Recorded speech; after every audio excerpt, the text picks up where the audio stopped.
warahmatullahi wabarakatuh. Halo teman-teman, perkenalkan nama saya Amanda Putri Herianti, biasa dipanggil dengan Amanda atau Ara, dengan NIM 241031022, berasal dari kelas Sistem Informasi A 2024. Nah, pada kesempatan kali ini, saya akan memaparkan tugas yang telah diberikan oleh dosen pengampu mata kuliah Supply Chain Management, yaitu Ibu Andi Inaya. Dengan topik pembahasan kali ini mengenai analisis manajemen pengadaan, distribusi, dan transportasi. Nah, baik, langsung saja kita mengetahui pembahasan apa saja yang akan dibahas terlebih dahulu. Adapun pembahasan yang akan dibahas yaitu pertama yaitu analisis pengadaan dan yang kedua adalah analisis distribusi dan transportasi.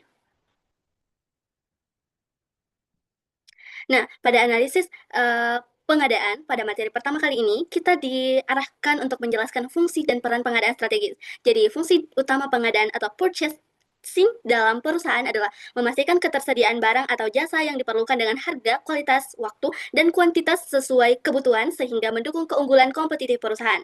Nah, kemudian ada peran strategisnya meliputi satu, menyusun perencanaan kebutuhan yang efisien, dua, menyeleksi dan mengevaluasi supplier atau pemasok yang tepat, tiga, melakukan negosiasi harga dan kontrak, empat, yaitu menjaga kualitas dan reputasi pasokan secara efisien, dan yang terakhir adalah mengelola resiko pasokan.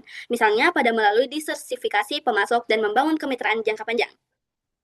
Baik, pada contoh yang saya ambil dalam perusahaan di Indonesia ini, saya mengambil yaitu pada PT Serasi Autoraya atau Sera. Nah, mungkin banyak yang tidak tahu tentang PT Sera ini. Jadi, PT Sera adalah anak perusahaan Astra Internasional yang bergerak di layanan transportasi, logistik, dan penjualan mobil bekas. Nah, mungkin sebagian orang bertanya-tanya, apakah memang masuk ke dalam manajemen pengadaan, distribusi, dan transportasi?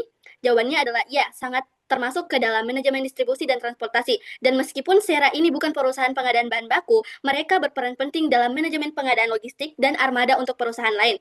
Jadi ada 3 bisnis utama dalam PT Sera ini, yaitu yang pertama trust atau rental dan sewa kendaraan untuk perusahaan besar. Dan yang kedua adalah EBID atau Balai Lelang Mobil dan Motor.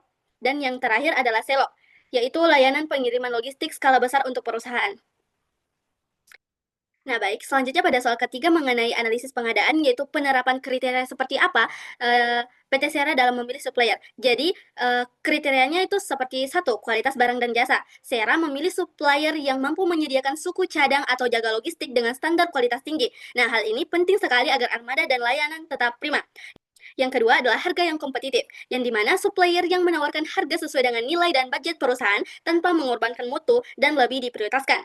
Yang ketiga adalah ketepatan waktu pengiriman, di mana karena Sera ini beroperasi dalam bidang logistik dan transportasi, maka ketepatan waktu sangat krusial. Supplier yang mampu memenuhi jadwal pengiriman secara tepat waktu menjadi nilai tambah besar.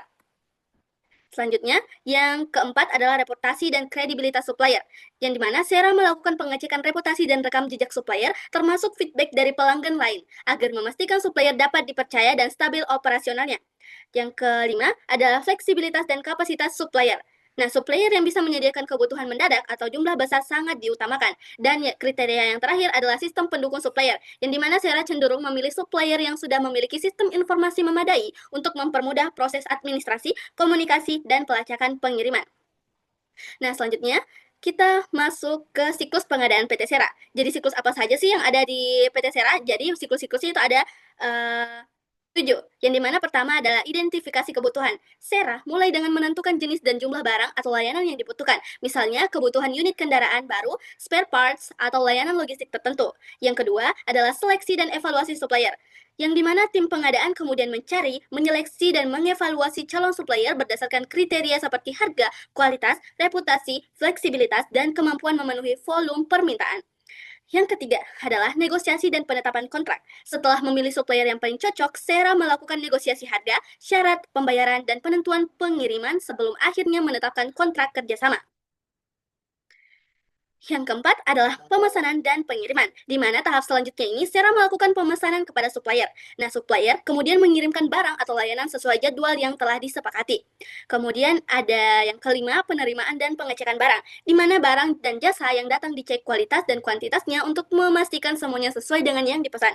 Jika ada yang kurang atau tidak sesuai, akan dikomunikasikan ke supplier.